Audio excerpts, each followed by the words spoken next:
Welcome, everyone. This is the nonprofit Labor and Industries Navigator. Find your way through worker-related rules to ensure that people delivering your mission are safe. So welcome, everyone. I'm Nancy. We're here with Rue, and we're here to answer all your questions related to L&I law. I appreciate your time so much. I know you're all busy. So I am also really excited to thank the Native Action Network for being our partner with this project. They have gotten the word out. We want to make sure through this project that folks who don't always have access to L&I law education have access to this information. So thank you, Native Action Network, for your important work. I want to make sure you know that there are 3 different tools that are completely free and available to you. So I spent a lot of time thinking about L&I law. You're here for the first one, so the Nonprofit Lab Navigator, but there's also the Nonprofit Safety Hero, which is a project we've been running with Washington Food Coalition. It is a whole set of safety and health learning tools. It's something if you have volunteers and you want to provide free training on safety and health, know that is there. So like I'm looking at Kelly Connaughton in the Yakima Greenway. If you have somebody who's doing work with tools, here's a free training that you could just share the video related to tools. It's available in English and in Spanish. I'm going to also be talking later about the accident prevention program. And so I'm just dropping it here so you know that we created an app. It's a word generator, a Word document generator. So I'm going to come back to this later, but I just wanted to put all in one place the tools that we have available to you. Okay. Let's dive in. That essentially we're here because your people are extremely important. At the heart of everything we're talking about today are your people. They are the heart of your mission. And when I talk about people, I mean all your people, your staff, your board, your volunteers, your interns, everyone. They're all super important. And so we want to make sure that as we dive into the law, that we're putting front and center the people that we work with. That ultimately that's what we're here to talk about.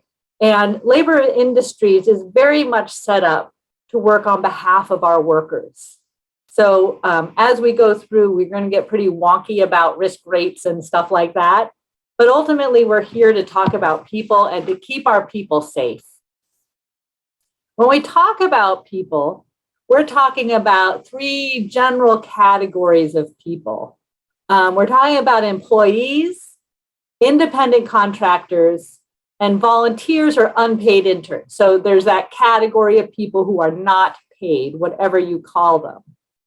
So through the course of today, we're going to be categorizing people. We don't otherwise categorize people. It's purely that we understand who these people are in the eyes of the law. Okay, so just know that we're going to keep coming back to these 3 types of people and what the rules are related to them. Our agenda today, I'm going to set the context, and we're going to share some vocabulary. We're going to talk about the 3 pillars of L&I law, and then we have some time at the end for action planning so that you have some time to take what we talked about and apply it to your organization. I want to pause here and ask, are there any questions that any of you are bringing to today's presentation? If you could drop that in the chat box. Is there any like, oh, I really hope they answer this one question? You're welcome to unmute yourself or drop it in the chat box so we know kind of what you're thinking as we start this all out. Anybody have a burning question you're hoping we answer?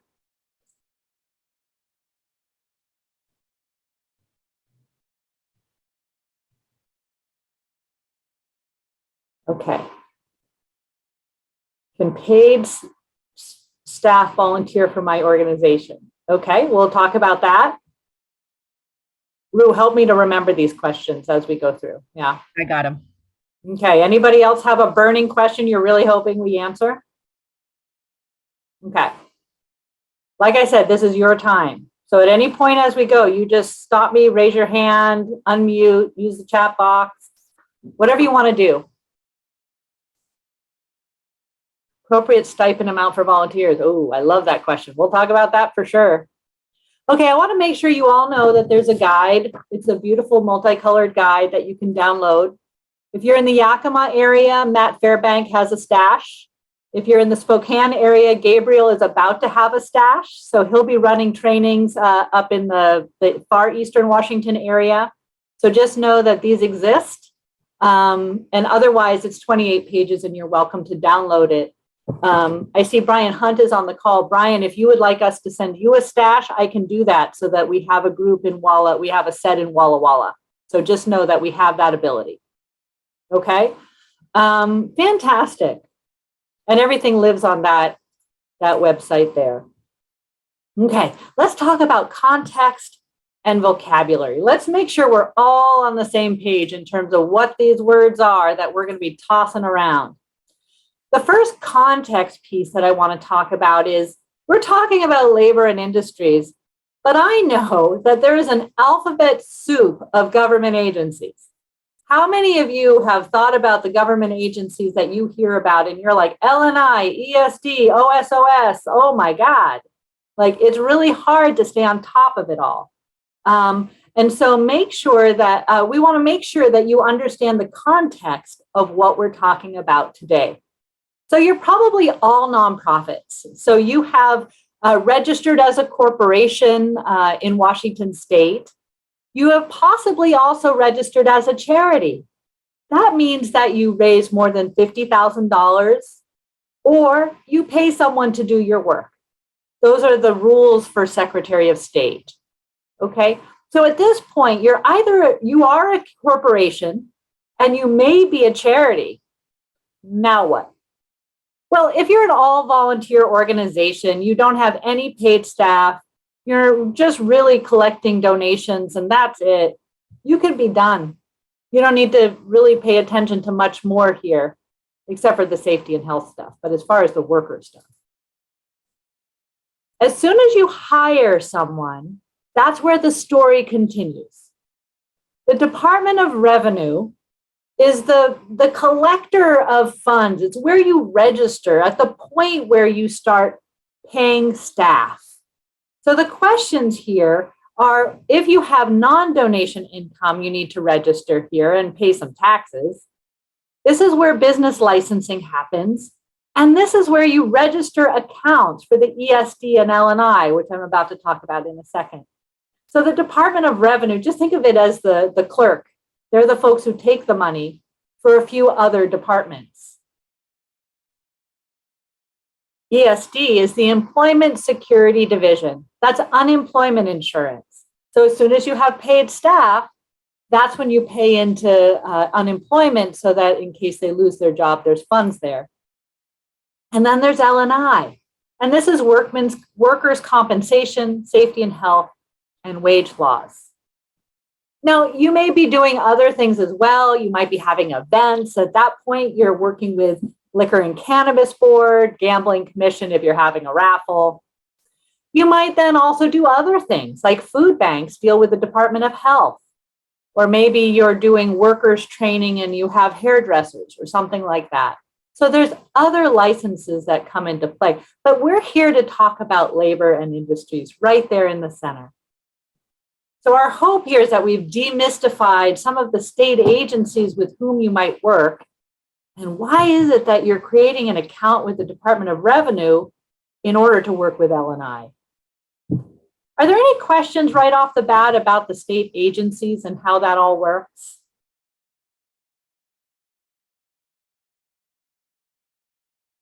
And I see Deborah's question. That's a fantastic question. Okay. So as we go forward, we're really talking today about the Department of Labor and Industries. And that means that we're talking about the department that protects state workers. There are 19 regional offices across the state, so there's probably one near you. And there's a ton of employer guidance. So in the guide are the contact information for folks at LNI. They are very friendly. They are very helpful. So if you have any questions, they're very, very helpful.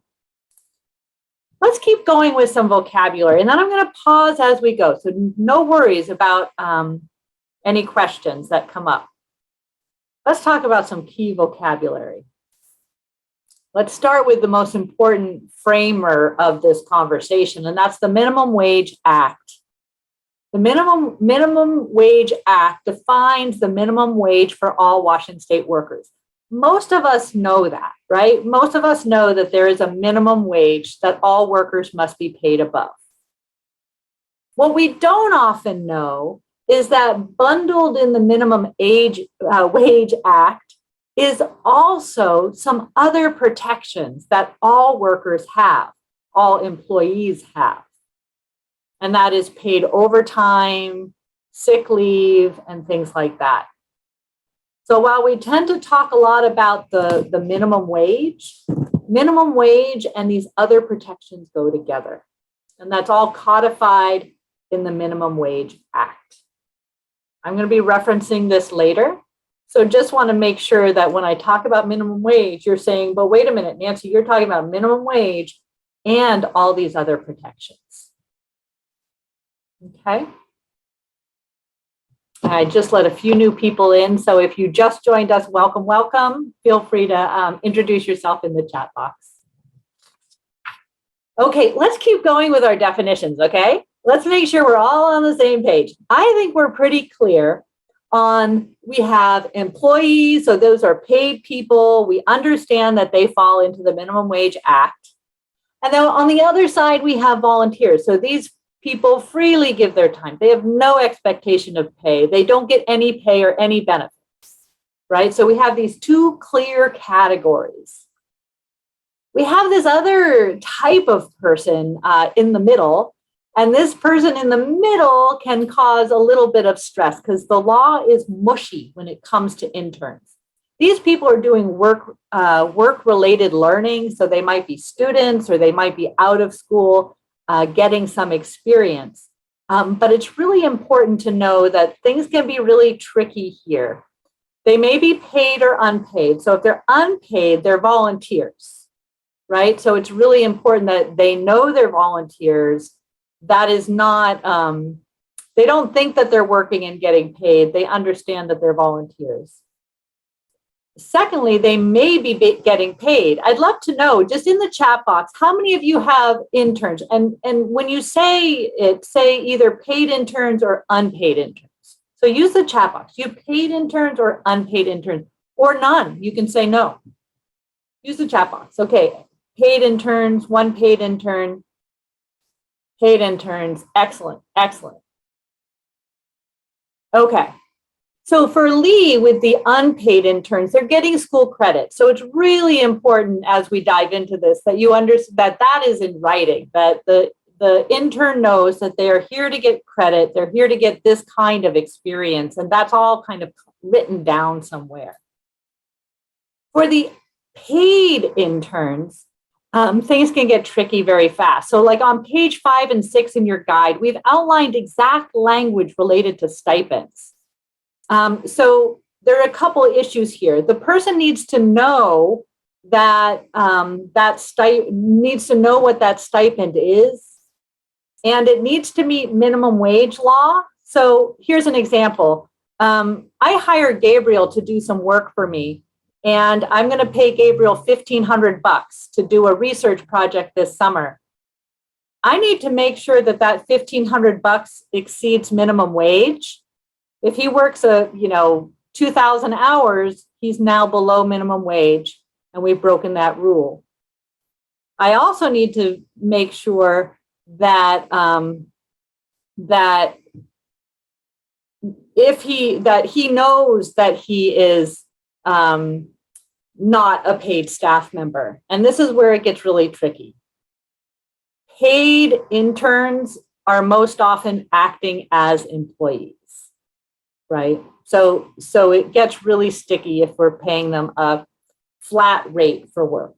Far better to pay them on an hourly basis so that you pay attention to all those Minimum Wage Act issues. We're going to keep diving into this, but just so that we're clear, there's employees, there's interns, and there's volunteers. Okay? It is interesting in talking with Elle and I, that they get a little bit wrangled up in this issue of job description versus position description.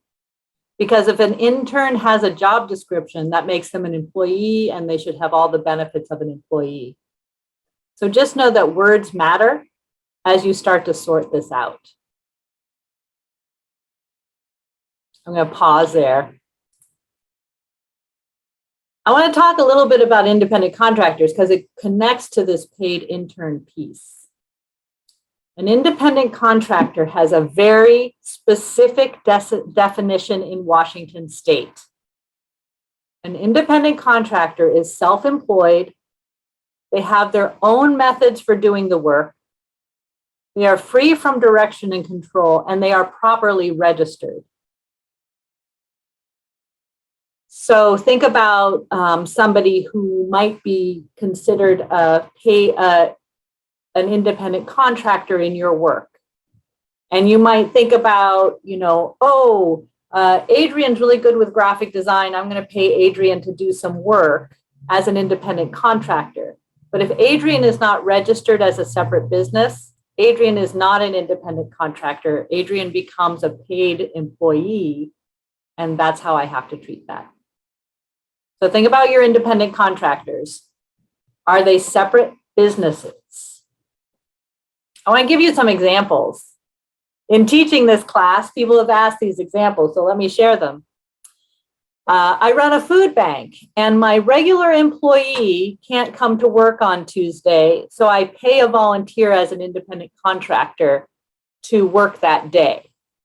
In the chat box, tell me, is that now paid for one day volunteer an independent contractor? Yes or no? Yep. Right. So that's a real example where somebody's been doing it wrong. Here's another example. I run a childcare center, and I have a cleaning person who comes in who is just kind of a friend of the childcare center, kind of a parent or a grandparent, and comes and cleans. This person doesn't clean anybody else's space. And I pay the person as an independent contractor. So I just pay a flat rate. I don't run that person through our payroll. Yes or no? Is that person an independent contractor?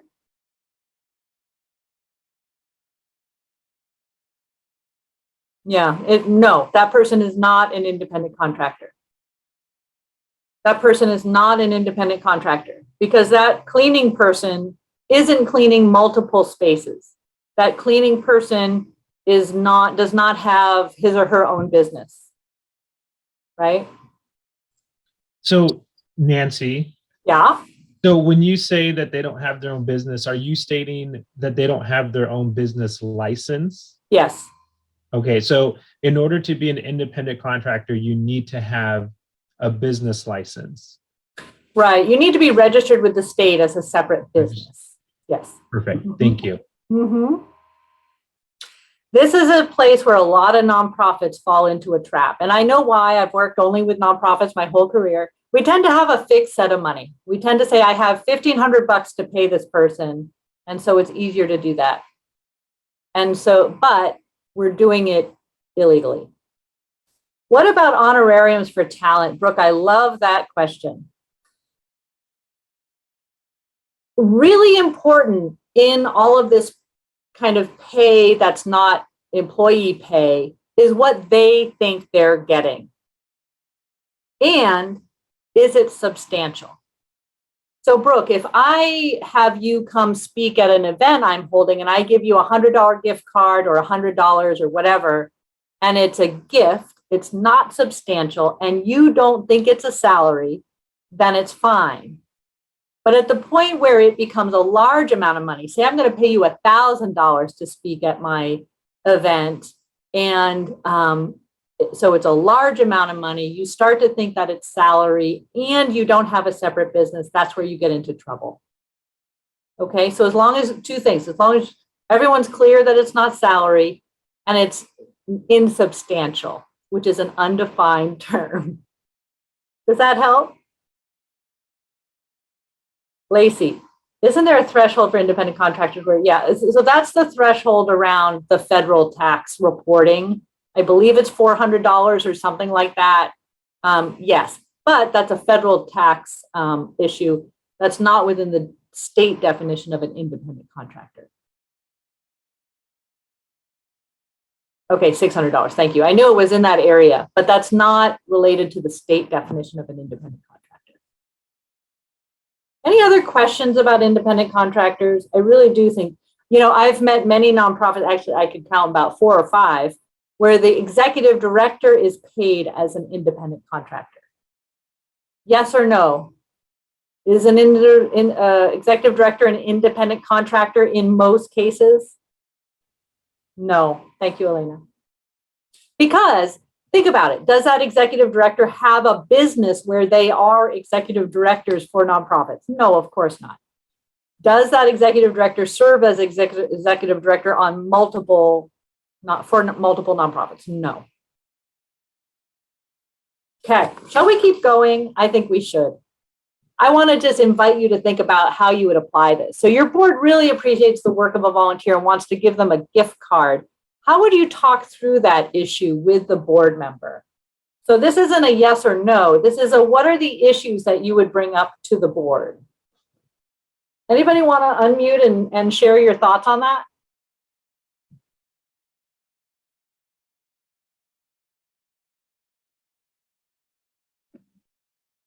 Or use the chat box?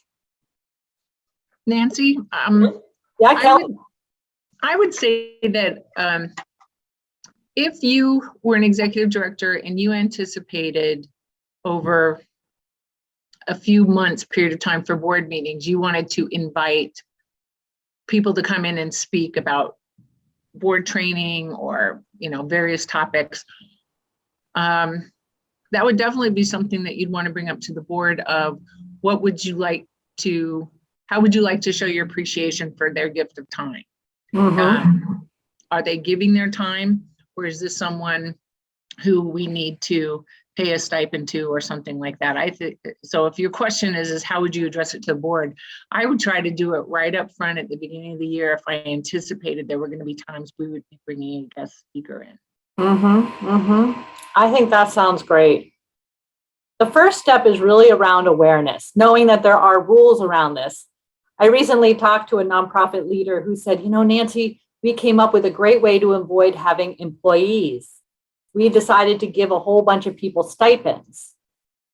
And as soon as you say, we've found a way to avoid having employees, we're going to give everyone stipends, that's a serious red flag. Any other questions or thoughts? Well, Nancy, I'm just curious though. So is this question asking that there is an issue around gift cards, or is it just asking how you would present it to the board to have gift cards? So my question here is really around how you would then lead that conversation with your board. I'm not saying you can never do gift cards.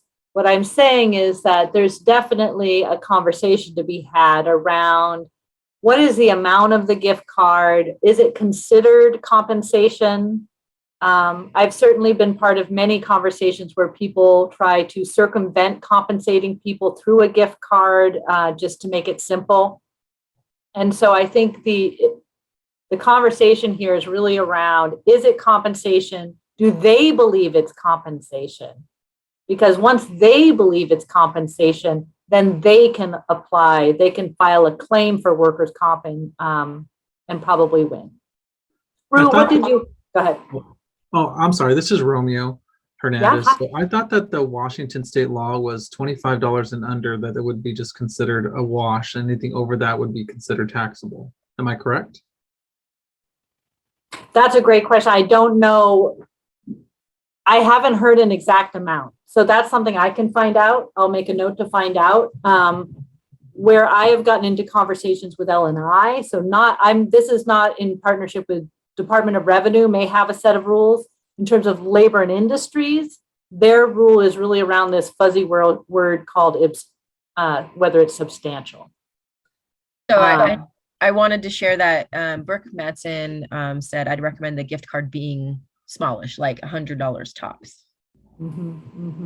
Yeah, yeah. I think also the word intent keeps coming to my mind, partially because I'm married to an attorney, so I hear that word all the time. But we give at the end of our summer season, where we've had volunteers running our water carts, we give them a $75 gift card in a thank you note that everyone signs saying, thank you so much for volunteering. So there's the intent, should anyone question why you were giving them that card. And it's a one-time thing. Yeah, I agree. So it's your intent to them and their general understanding that it's not, if you gave a $7,500 card, then they'd be like, whoa, that's closer to a compensation situation. Right. Excellent. Well, so we have a lot more to share. So let's keep going. Let's talk about workplace standards and what you need to know about those, because there is a baseline above which we must operate in Washington State. And you probably know a lot of standards already, right? We've already talked about minimum wage standards, and you probably know about leave and things like that.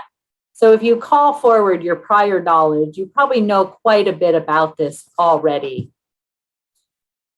What there really is to know in this chapter is that there are pay standards, there's non-wage time standards, and there's work condition standards.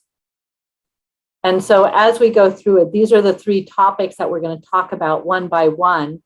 There are, of course, other standards that don't typically relate to nonprofits. So just know that we have weeded out all of the construction worker standards and those kinds of standards that don't tend to relate to nonprofits.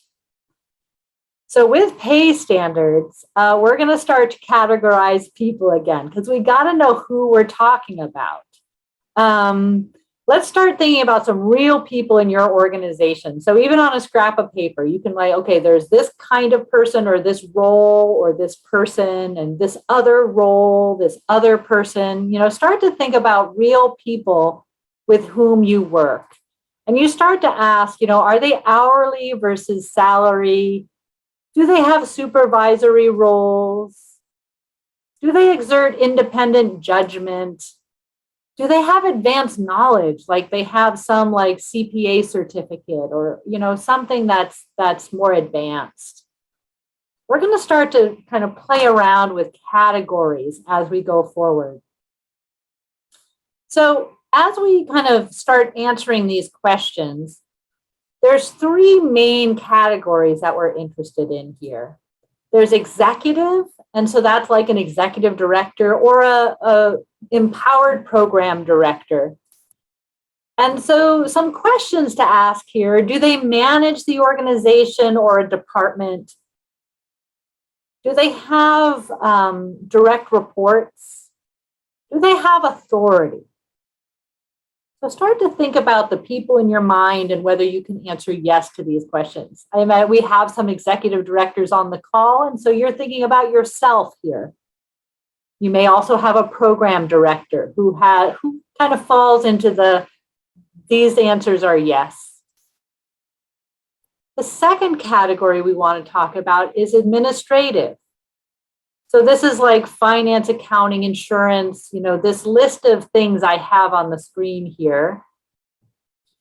And are they leading this department? Like, are they the head finance person, or they're the director of HR or something like that?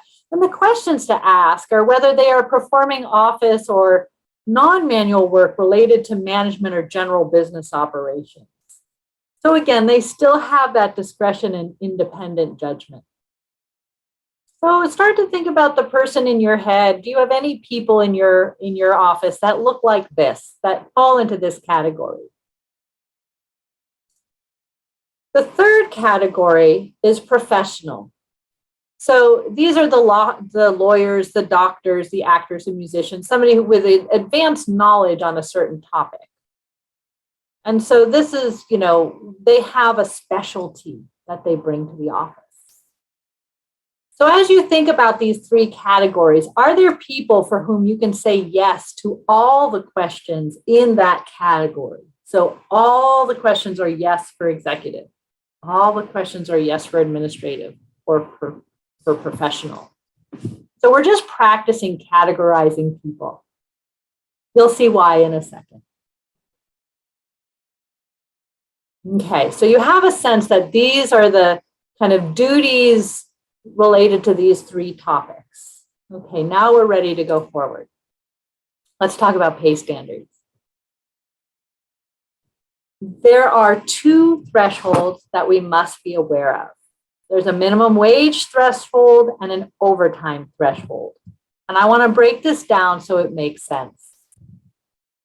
The first threshold is easy. I think we all know there's minimum wage thresholds, and it's illegal to pay anyone below minimum wage in Washington State, and places like Seattle and a few other places have slightly higher rates. There's a few exceptions, and those are for people with certain disabilities and apprentices. But on the whole, for the most part, you may not pay somebody below minimum wage. There's a second pay threshold, the overtime threshold, that we now need to pay attention to. So the overtime threshold is the amount of money below which an employee is not exempt from overtime requirements. So this is where we're talking about exempt and non-exempt. If an employee is paid below the overtime threshold, they must be paid overtime. If an employee is paid hourly, that employee must also be paid hourly, so non-exempt.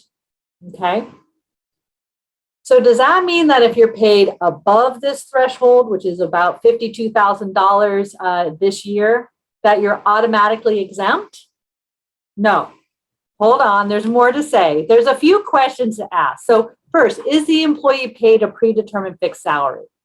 So ask that question.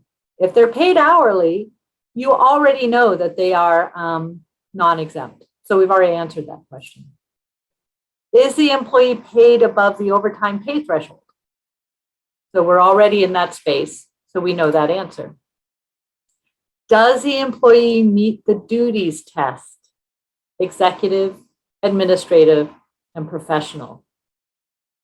Those are the categories we just explored. So if the answer to these three questions is yes, they all have to answer yes, then your person can be considered exempt if you choose to do so. If the answer is no to any of those questions, then they are paid below the overtime threshold, they do not meet the minimum wage, or they do not meet the duties test, and they are considered non-exempt. Nancy, there's a question. Does this annual amount include benefit amounts? That's a great question. I'm not entirely sure. I would need to investigate that. I thought it was just salary, but I can investigate that. It's a good question. And in the guide, we actually provide the link for you to see the full chart. I'm going to make a note to ask about benefits. Any other questions or thoughts? This is a topic I had never understood until I broke it down in this way. So I'm hoping that breaking it down in this way is helpful for you. I have a question. Yeah. So from hearing this, so you're telling us from this information that if an employee is over the 52,743 number, that they would be salary or? No. Well, so if they are not salaried, then so look into, let me get my little annotations tool here. Then they fall, if they're not salaried, they're here because you've answered no. And so you bump down here. So if you have an hourly person, a very high paid hourly person, say, $5,000 an hour, they're still paid hourly, so they're considered non-exempt. Okay, I thought there was like a couple different things that we had to look at when we're looking at making them an exempt employee. Like they have to be supervisory for 50% of their duties, Right. things like that. I thought there was an outline. Yeah, that's the duties test. Absolutely, Okay. You're absolutely right. And that's if I go back, Sorry. that's this. Okay, that's what I thought. Okay, sorry. You're absolutely right. And so if I go forward again and I fill out my whole chart, that is that third question. Does the employee meet the duties test? Okay, my apologies. No, it's great. Do we need to exempt employees to complete and maintain time cards? That's a great question. I think it's, so Brian, can you reframe it? So if they're doing time cards, are they doing it because they're hourly employees, or are they doing it just so you can track hours? So this is a repeated question that comes up. Our understanding is that exempt employees still need to complete and time cards, and the organization needs to maintain them. And that's just based on sort of institutional knowledge. I've never done it before, and so I didn't know if it was part of nonprofit or if that actually was the rule for that. I have spent hundreds of hours going over L&I law. No time cards have ever come up for exempt employees. I am happy to ask. We do it. Oh, sorry. Oh, no, go ahead. No, so in our organization, we're a nonprofit, and we do it because even though we're pretty much over staff, where it's overvision or supervision and oversight, we may have time that we have to bill it to a program. So if we're doing billable time outside of our normal duties, that's when it would come into play. So I have to still fill out a time card, even though I'm exempt, just for that reason. So if it's billable, like to a program, then that's when a time card would come into place. I don't put like I took an hour lunch or 30-minute lunch or whatever, but I do put the hours that I work, and it's all under that exempt category. But I don't put anything generally for billable, because 99.99% is just oversight and supervision. Yep, thank you. And I just wanted to share, I am the executive director of a nonprofit here in Spokane called the Spectrum Center, and 4 or 5 employees are salaried, and they do not maintain their own hours unless we're tracking, like many others are saying, unless they're tracking for specific to document in our grant reporting how much time is being spent on administrative pay. So that's for me where that limit is like, do you need it for tracking for grant reporting purposes? But otherwise, we don't maintain timesheets for any of our salaried employees. Yeah, I think that really, as you say, and as Lacey puts in the chat box here, there are many reasons to do it for grant purposes and just for general management. Like, how are your people spending time? But that's not an L&I law. And to be clear, when the word salaried and exempt are used, are those one and the same? Is that how that's being utilized? No, because you could be salaried at $40,000 a year. Oh, I see what you. No, because you could be salaried. Oh, now I'm thinking about it. Yeah, so if you're salaried, I think they're two different concepts. You can be salaried, but not exempt. Right, exactly. Okay. Yeah, you could be salaried Sorry at for the confusion. $40,000. I was talking about my exempt and salaried employees when I was talking about the hours, those who are making way over 52 and meet all the other tests. Yeah. But I think, Adrian, you're pointing out a really great notion that we need to get our words straight, and we need to understand what our words mean. And so you can be salaried. It used to be in the old days that salaried were always considered exempt because the threshold was so low. But now that they keep raising the threshold, and that brings me to the next slide, actually, they're going to keep raising that threshold. They've programmed it through to 2028. It's a percentage, it's a multiple of the base rate. And so they have a whole plan on how this is going to go through. But just know that this whole chart, every year it's going to go up. And so know that as well, right? Okay, I just want to pause here and invite you to think about this. So what does this mean for you? What does it mean in terms of the people with whom you work? How many are, given the definitions we just talked about, how many, who is non-exempt and who is exempt at which of those 3 categories? So just kind of think about kind of the people you work with. What I have found in a lot of legal trainings is that we often don't know. So our hope is that through this, you start to know how people get categorized. just want to pause. Are there any more questions about the wage standards that we just talked about?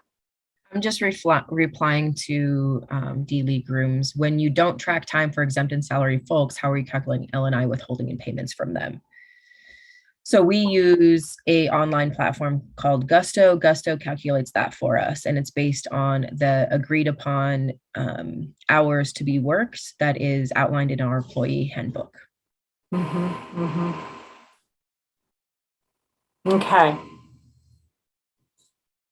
So let's talk about non-wage standards. There's 3 to talk about: compensatory time, which we often call comp time, breaks, and leave types. So compensatory time or comp time, that's when you work overtime now and then you make up for it later. So we know now that doesn't exist for non-exempt. If you're paid hourly and you work 20 hours over, you get paid for those 20 hours. So the concept of comp time is really one that only relates to exempt employees. And this is where, again, the laws get mushy. There is no law on when you have to use that comp time. But the strong suggestion is you use it during the pay period or very close to the pay period so that you don't run into some legal problems. Rue and I both know a story of somebody who took a lot of comp time and planned to use it, 6 months later or 9 months later. Work hard in the summer so you can work hard in the winter so you can take the summer off. That is a very bad plan when it comes to L&I law. You could get yourself into deep trouble.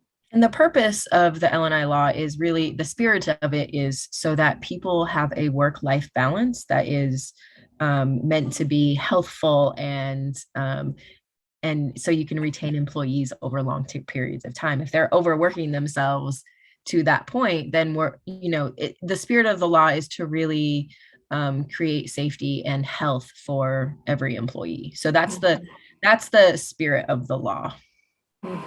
Absolutely. So there are rules around breaks, and they're in your guide.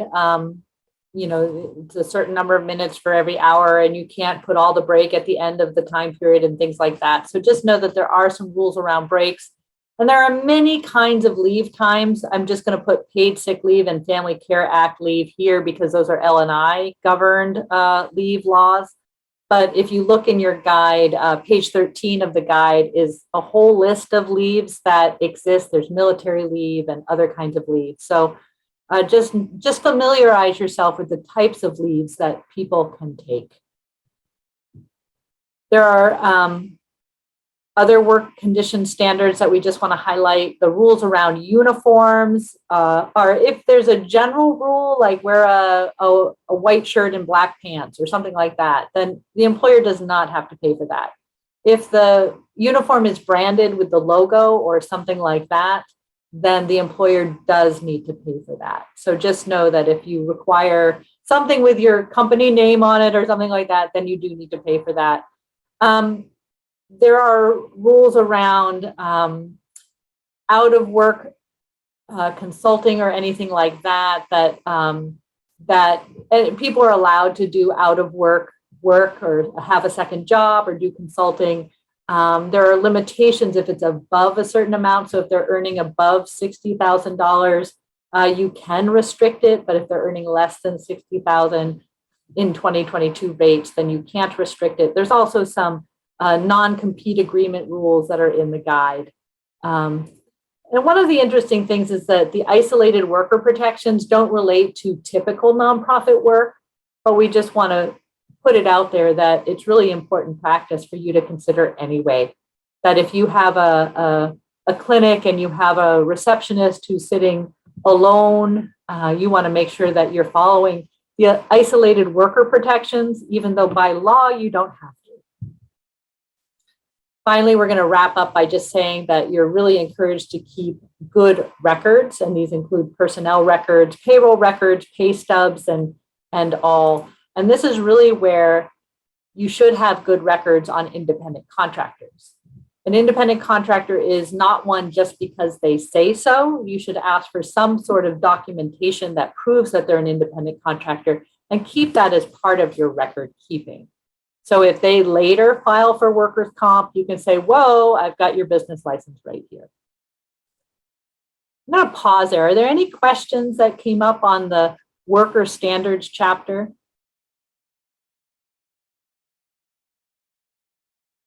Okay. Okay, we can move on to safety and health.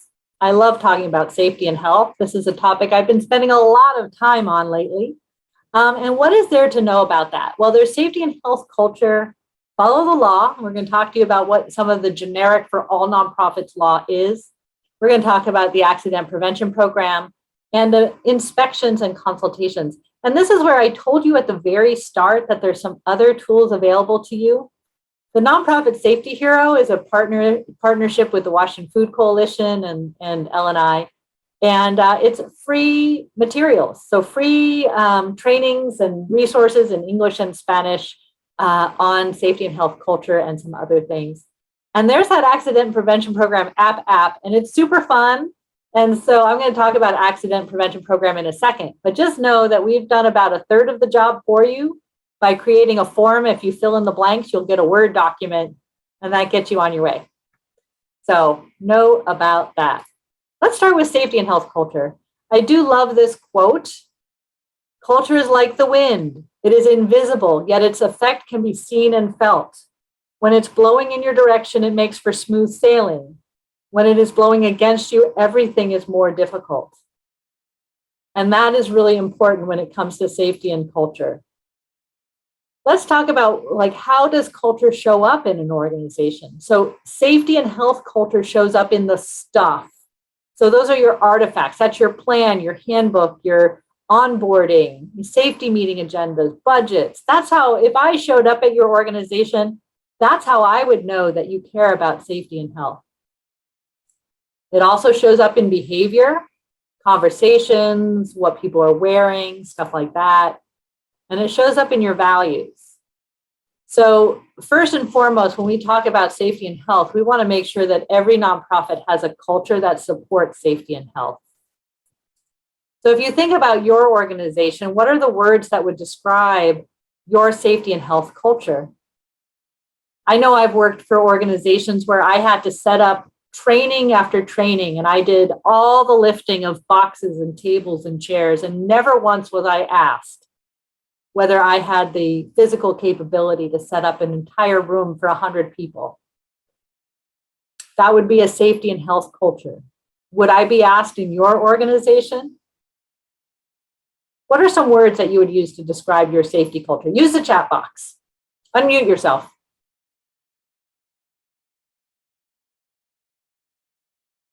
Anyone? Rue, how does safety and health culture show up at Spectrum?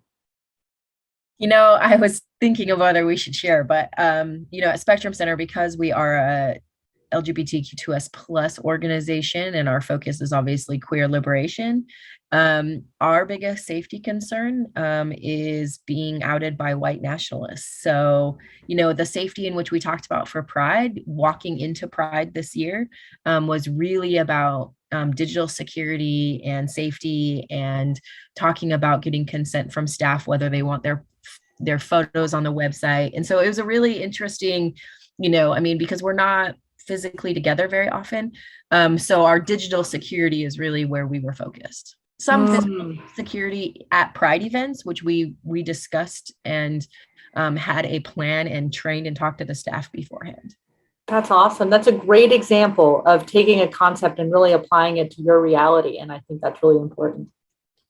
Anybody else want to talk about culture and safety at your organization? I'll share. Sure. I would think safety is high importance. We talk about safety from day one, from the orientation, and then we have safety meetings every month. We actually have a safety officer, not myself, because even though I'm in HR, I don't think that I should be the voice of reason. I tell everybody's a safety officer, so that changes the culture. If you see something, you say something is our motto. Because sometimes you can be working in a situation where you find it unsafe, and if you feel like, well, it's not my job, how are you going to bring it to someone's attention? You address it, you fix it, as everybody being a safety officer, even though there is a safety manager. So that's our culture here is, safety is up the foremost, and, we constantly talk about it. We kind of beat it into the heads of everybody. Safety, safety, safety. What's on your mind? And I'm coming up with little incentives to, like a raffle. So if they bring up a safety issue and it's something that's looked into and resolved into something, they get to share it, but they win a little prize, like some office swag, like maybe a t-shirt or a hat or something, so that they can represent, and they feel proud about that, because it's, again, going about that culture of like letting them know they're part of a bigger thing than just coming to work.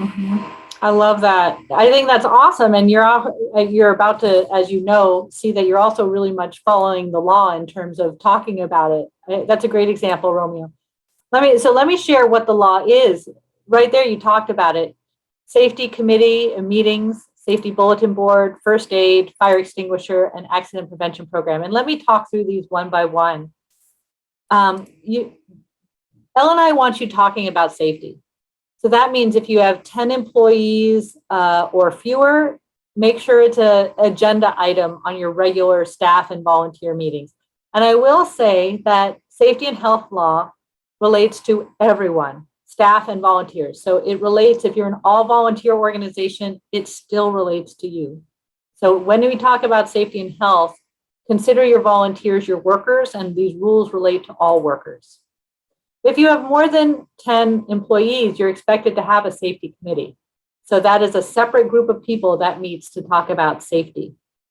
So just know that, you decide whether you are 10 employees or fewer or more, and what it is that you need in order to follow the law. From there, we need to inform people about safety. So you're expected to have a public place where you share this kind of information, your accident prevention program, safety meeting agendas, maybe that WISHA poster. You're supposed to have a central place where everyone knows to look for safety information. Now, I've delivered this training to farmers markets, and they're like, we don't have a bulletin board. Make it your own. So in Rue's example, if you're going out into the community, you might have a safety binder. That's perfectly acceptable. You just need to have a place where everyone knows to look for safety information. Okay. There are some rules around first aid and fire. There's very specific rules about how many minutes somebody could get to a clinic. I think it's like 4 minutes. Bottom line is it's good practice to have somebody who's first aid trained, and that you must have supplies in case somebody hurts themselves in any of the normal ways. Fire, there are many kinds of extinguishers. You're supposed to have the kind of extinguisher that relates to your work. So if you're dealing with fancy chemicals, that's a different fire extinguisher than Rue's organization, where they're dealing with people and not fancy chemicals. So just know that those are the rules. The rule around training is interesting. With fire extinguishers, you're supposed to train people where they are, but if they're not expected to use the fire extinguisher, then you don't have to actually train them in using a fire extinguisher, which is interesting because they're all over the place. You would hope that they would use one if there is a fire, but those are what the rules are. Now let's talk about that accident prevention program. And I'd love to know, just using the chat box, how many of you have an accident prevention program? Yes or no? So this is a written document about what to do in the case of an accident. How many of you have one? So Brooke has one. Yay, thank you, Brooke. It's okay if you don't have one. There's no shame in that at all. Yeah, excellent. So Carrie, we'll help you to update it. Excellent. So you are required to have an accident prevention program. And yes, I have asked about work from home organizations, and even work from home organizations are required to have an accident prevention program. So I am required to have an accident prevention program that might talk about ergonomics in my home office or any common tripping hazards I might have. So just know work from home is not an excuse. Excellent, excellent, excellent. Crystal, we'll get you on your way with one, no worries.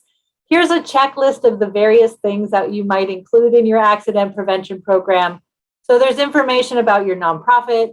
There's how you conduct orientations. There's information about leadership and how conversations happen. There's first aid information, fire, disaster planning, And then you might have some other things based on what you do. So a food bank would have a lot about food safety. Kelly at the Greenway probably has other things about falling out, on sidewalks and things like that. So just know that it relates to what you do. Here's an example of one. You see, it's just a collection of bullet points. And I've already told you that we have a document generator. I'm going to make sure it's in the follow-up email. I've already shared information about it. It is a type in the fill in the blank and it spits out a Word document. So we've got you, Crystal, you're halfway there already just by being here today. So I'd just love to know if you have any, I'd love you to practice what we just talked about. What more could you do? How could you strengthen your practice related to safety and health? What did we talk about here that you could implement? Feel free to unmute yourself or use the chat box, whichever you prefer. I'd love to talk a little bit about safety and health.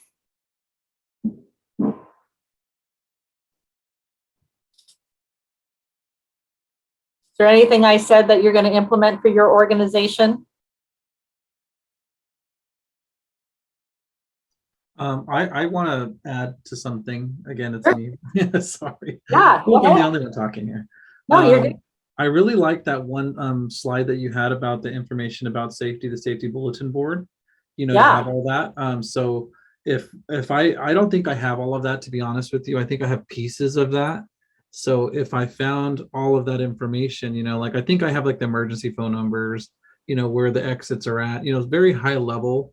But I think all of that stuff I'm going to take to me and say like, oh my God, I forgot to put the accident prevention program along with all this other stuff. I have some of the required postings, but I don't have, that, for example. Yeah. So that's a great point. So it's one thing to write an accident prevention program, but it's another thing to tell people about it, right? Yeah. So excellent, excellent. How about somebody else? Is anybody else going to move forward anything we just talked about?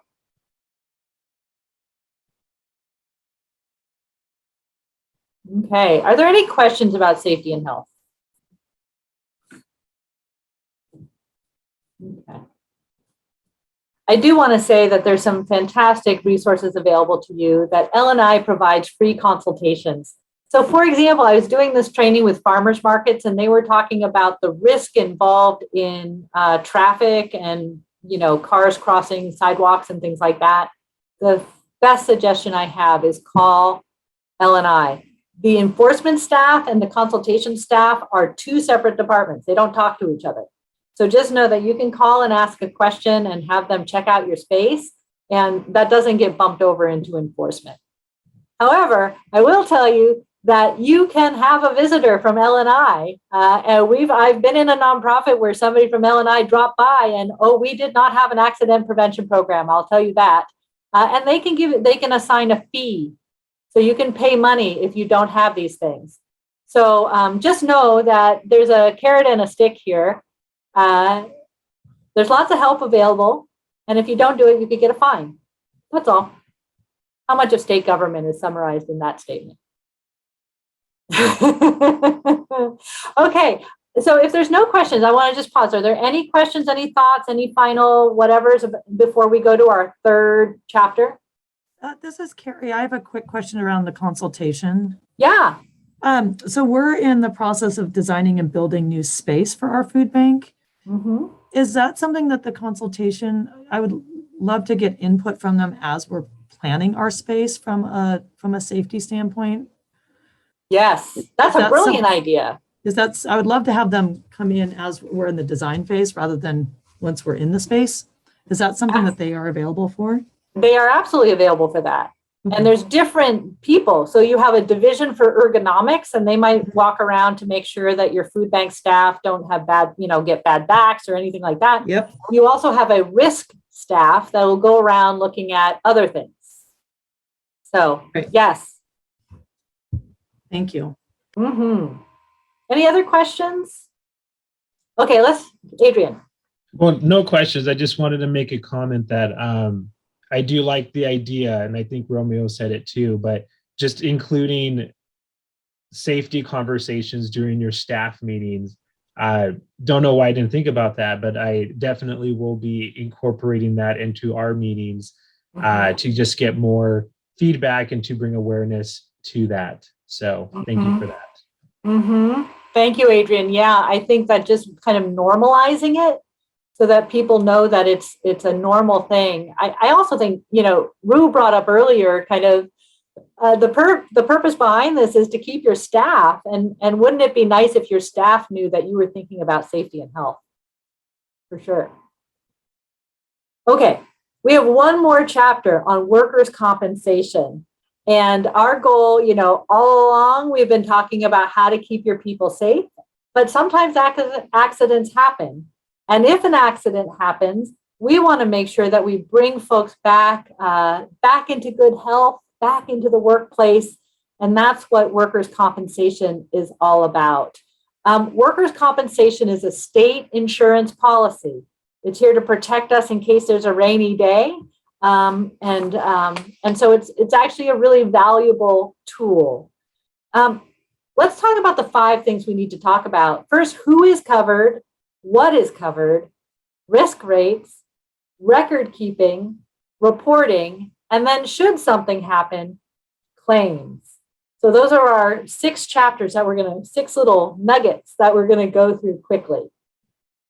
Let's first start with who is covered. Automatically, all employees are covered. So just know that there's not a question of whether you should or should not cover them. They are covered. And that includes all employees, temporary or casual workers. They are all covered. So remember that example of the food bank where the staff member couldn't come on Tuesday, but we brought in the volunteer to work on Tuesday? We already said that we can't pay that person with a stipend. They are a temporary worker. And as a temporary worker, they will be covered in workers' compensation. So know that. It is possible to cover volunteers, and this is great news. And a lot of nonprofits don't know this. It is possible to cover volunteers of 501c3 organizations. So you have to have that federal distinction. You can't be a C4 or anything else. But if you're a C3, it is possible to register them. They fall under risk class 6901, and I'm about to talk about risk classes. And you pay roughly 7 cents per hour. So it's a pretty low rate in terms of protecting your team if you particularly have folks out there doing a lot of work in maybe dangerous places. The rules are it's all volunteers or no volunteers. So you can't just do it for some of your volunteers. So keep that in mind. You can't say, oh, on Saturday, I'm running a kind of a dangerous event, so I'm just going to cover them. I'm not going to cover all my other volunteers. That's not an option, okay? It does require some record keeping. More details about that are in the guide, but just know that you do need to track the hours of your volunteers if you do this. There is a little out in that where you can just cover every volunteer for 100 hours, just to make it simple.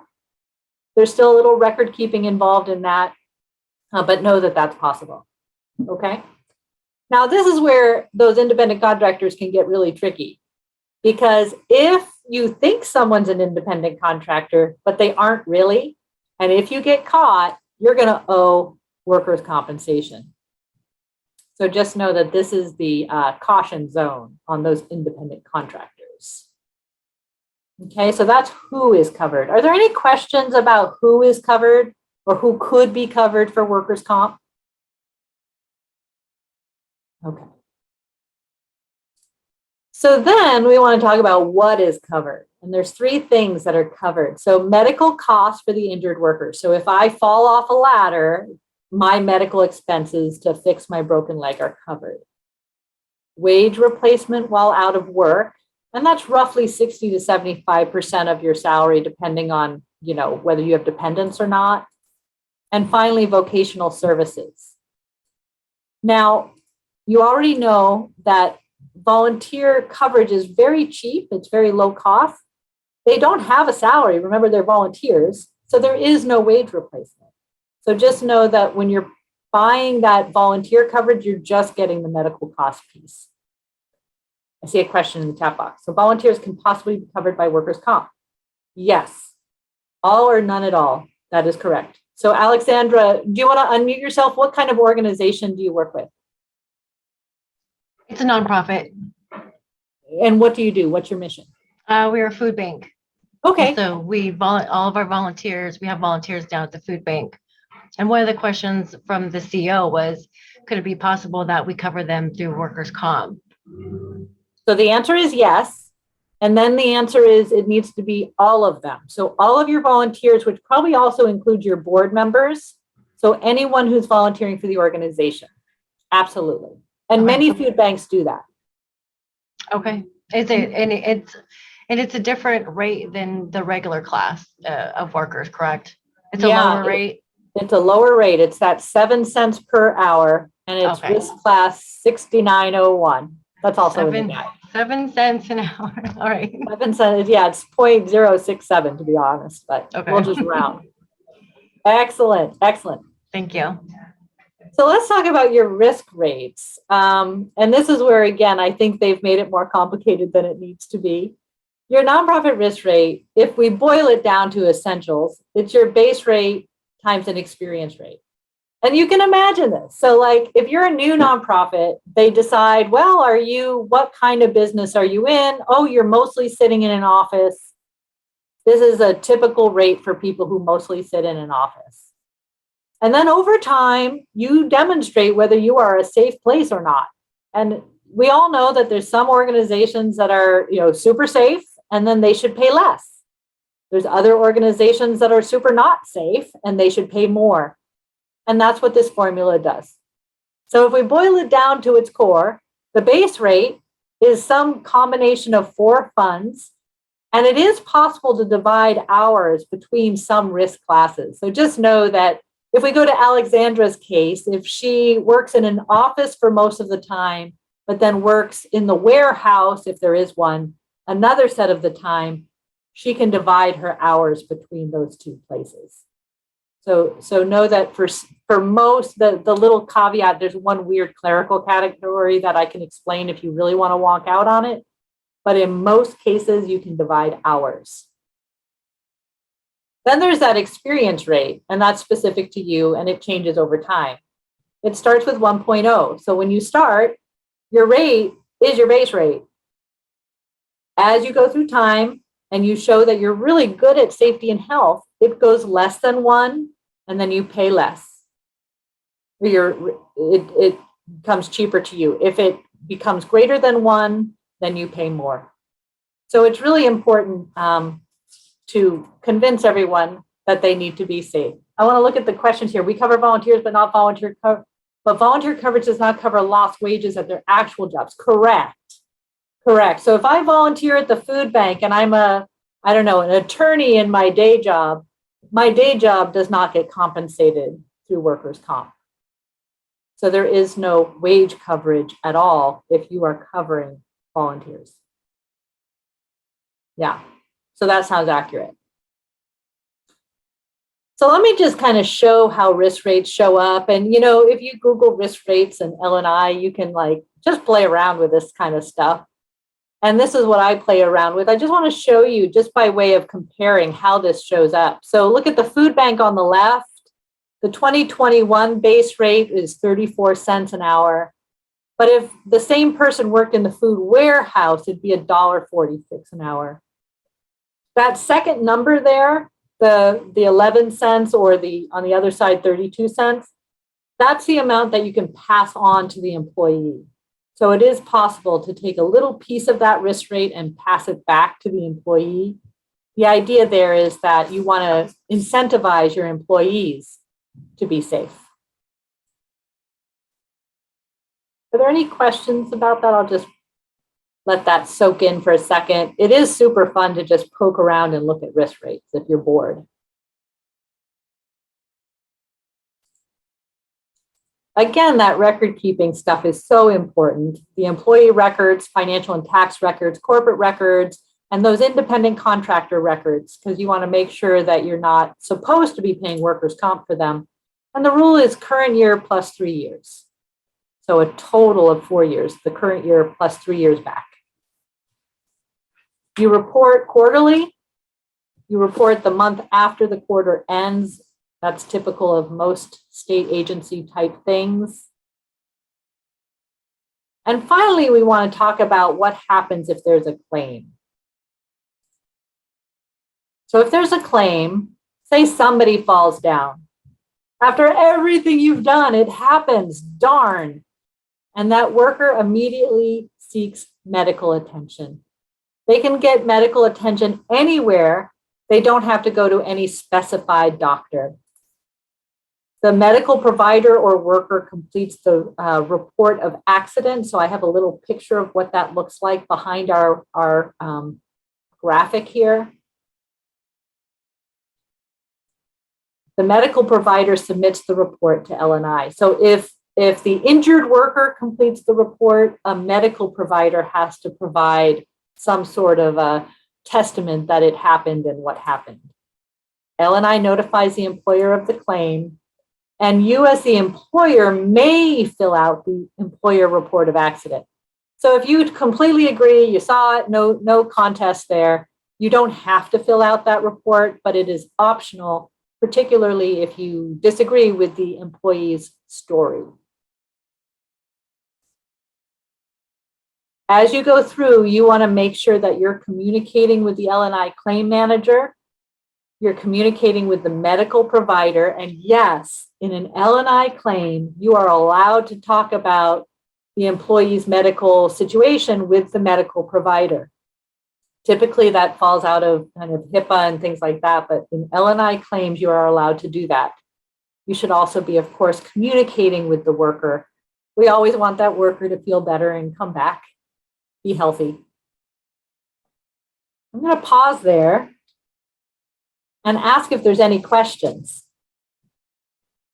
We just worked through workers' compensation. Any questions about workers' compensation? No questions? Okay. I have a question. Yeah, go ahead. So with us being the food bank, in the food bank industry, we have employees in the office, and then we have employees in the warehouse and the food bank. Would you think that they need to be classed separately for workers' comp?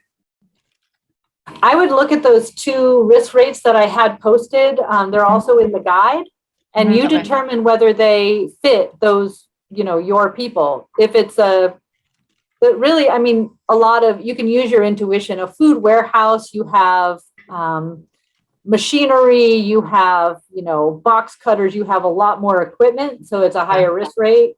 If you don't have any of that, then it looks like it's the same, but you determine. Okay. Yeah. That's just something I would like to bring up to the president, because currently they're all at the same rate. And like you said, there are different risk factors in that warehouse. So, if something should happen to them, they wouldn't be paid out as high as us in the office, correct? Yeah, Okay. Yes. Yeah, Okay. you want to make sure you're getting them in the right area, and you don't want to get in trouble with L&I, and so you want to get it right. I see Romeo's question. Let's see. Thank you. Any injured worker has up to a year to seek treatment. Yes, absolutely. Well, we do have complete incident report to prevent any surprises. Yeah, I think it's so go back to that bulletin board that Romeo, you brought up. And on that was the injury form. And you do want to make sure that if anyone has an injury, it gets reported. And you want to make sure your management staff, if you have layers of people who are overseeing people, you want to make sure that part of your culture is that it gets reported and documented. Absolutely. Any other questions or even examples of what we've been talking about?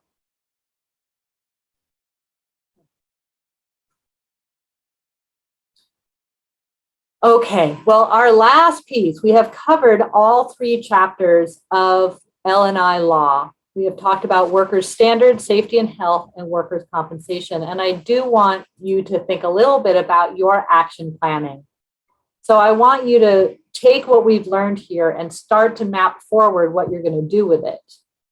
So take 1 minute. I'll give you, so let's just say 30 seconds of me being quiet for you to think about what are you going to move forward? Who needs to be included in the conversation?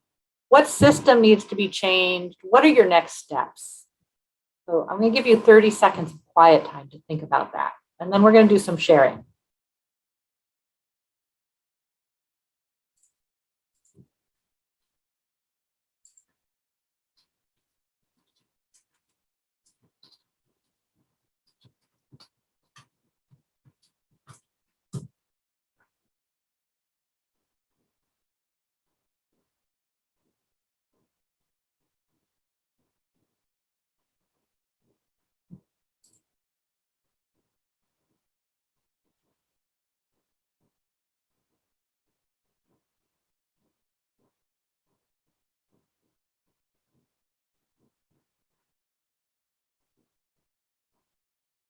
Okay, I'd love to have some sharing. What are your next steps? Who's willing to unmute and share?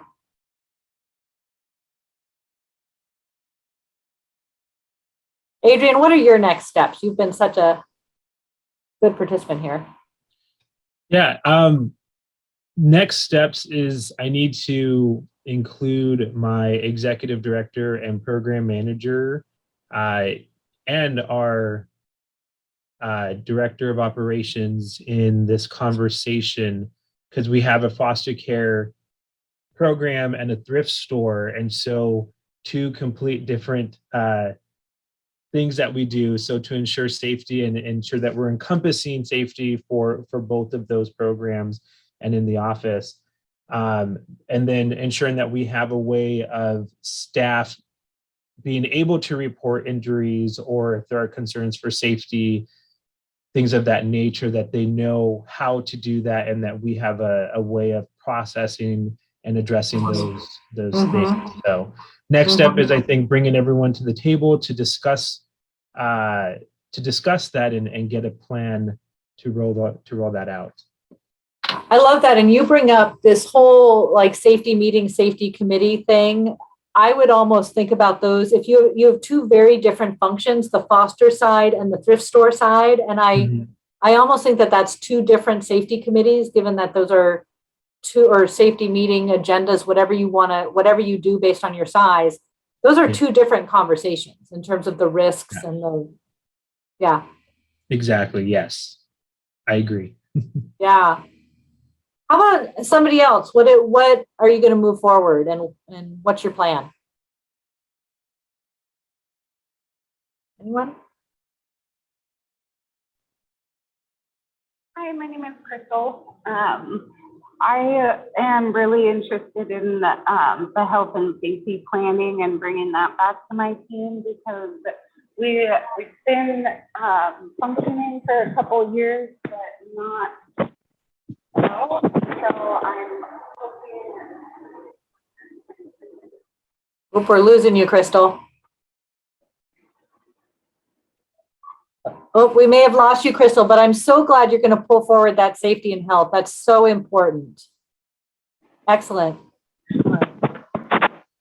Well, I want to warmly invite you to take the survey of our course here. We are funded by Labor and Industries. This is free because of them, and we want to make sure that we get your feedback on whether this was a quality program and that you learned something. Please know I'm happy to hang out for a little while and keep answering your questions if you have them. Ru, yeah? Yeah, I just wanted to make sure we did have a couple questions. I'm not sure we actually answered them. Oh, let's answer them. Can paid staff volunteer for my org? That is a great question. You're right, we didn't answer that. This is where law gets mushy. Because again, it goes back to Kelly earlier said it goes back to intent. In general, it is possible for paid staff who do one function to volunteer in a different function. So for example, if I am in the office staff of the Humane Society, and on Saturdays I come in and I walk the dogs, those are two very different functions, and legally I'm allowed to do that. Where it gets really tricky is I have to be very clear that I'm volunteering, and the organization should make sure that in no way am I a disgruntled staff member, And no way am I, there have been cases where people have told me that they were expected to volunteer for their organization. So at the point where, for example, I remember vividly, it was in Tri-Cities where a woman said that she worked for a historical museum, she worked in the office, and she was expected to volunteer at events on Saturday. And that is a worker's claim waiting to happen. So technically the answer is yes, but notice the kind of red tape around it. Rue, did that answer that question? Yes, I think so. And I just wanted to share that as a practice, we at like my organization, we say that if you're volunteering or you'd like to volunteer, we just include it in your regular work and we integrate it into the regular work. I do think that those, because we don't have dramatically different work when we volunteer. It's very similar to the work that we're paying people. So it feels less okay. Right. So we have just made it we've just made it a policy that we pay you. We make it if you want to volunteer, we make it a part of your job. I think that's a great policy because if the work is very similar in a court of law, you could never say that the work is different, right? And so you absolutely would need to pay them. Yeah.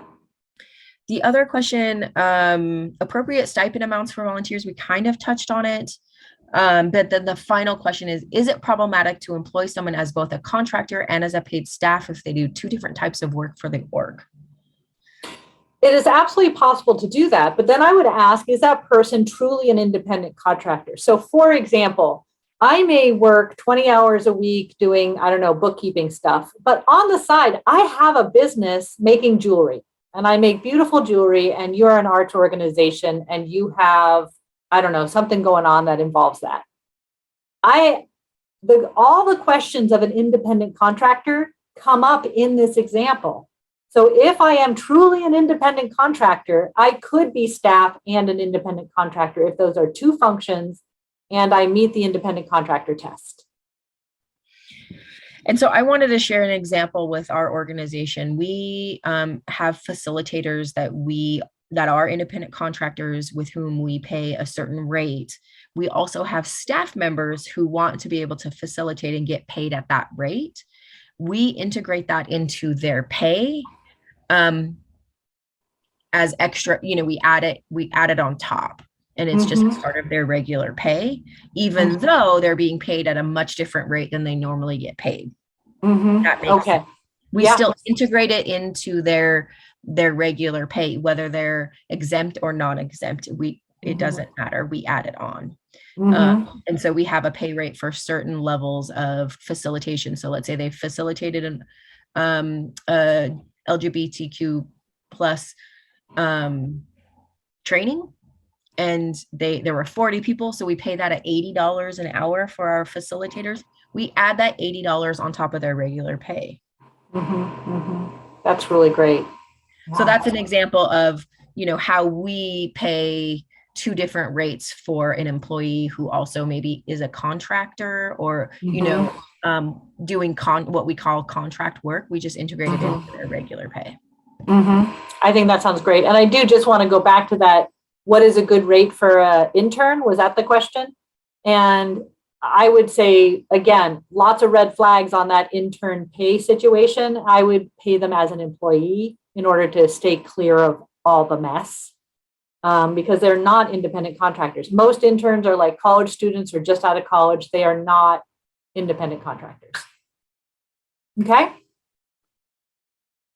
Awesome. Well, thank you so much. Please, please, please take the survey. We are required by L&I contract to tell them what you thought about this training. You will be getting a follow-up email, and it's going to have all the stuff we talked about today, plus a few more links. Please reach out if you have any questions at all. There will be more trainings happening. Our colleague Gabriel on the call here will be running some trainings in Eastern Washington. There are videos that are about to come out on these topics. So reach out if you have any questions.